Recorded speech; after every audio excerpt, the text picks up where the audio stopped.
हरिओम। पिछली वीडियो में हमने जाना था कि अध्यात्म क्या है।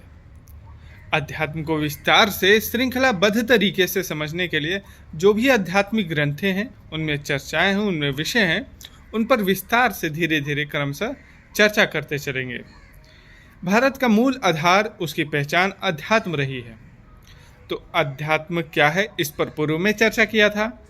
अब हम उससे संबंधित भगवद गीता तथा रामायण भी उसी का कहीं ना कहीं एक हिस्सा है।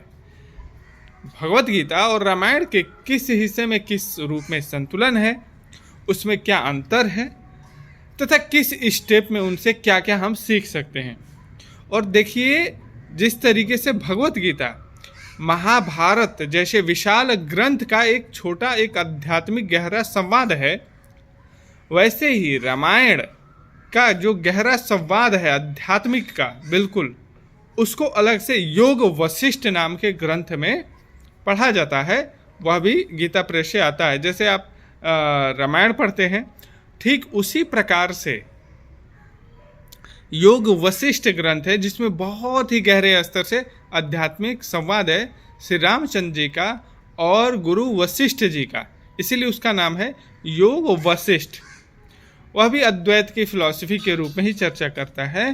तो इसीलिए भगवद गीता, रामायण, योग वशिष्ठ, इन पर एक तुलनात्मक सटीक एक सीरीज बड़े बड़े वीडियो की प्रक्रिया को इस तरीके से हम शुरू कर रहे हैं, जिसमें बहुत ही तुलनात्मक सटीक समझ के अनुसार आपके ज्ञान के अनुभव में विकास हो। साथ में इसके अन्य कुछ दर्शनों के विभाग की तुलनात्मक अध्ययन भी करेंगे, जिससे आपकी समझ और गहरी हो सके। जैसे सांख्य दर्शन है, योग दर्शन है, वेदांत दर्शन है, न्याय दर्शन हमें सिखाता है कि इस तरीके से हमें बात करना चाहिए, हमारे तर्क आधार क्या होता है।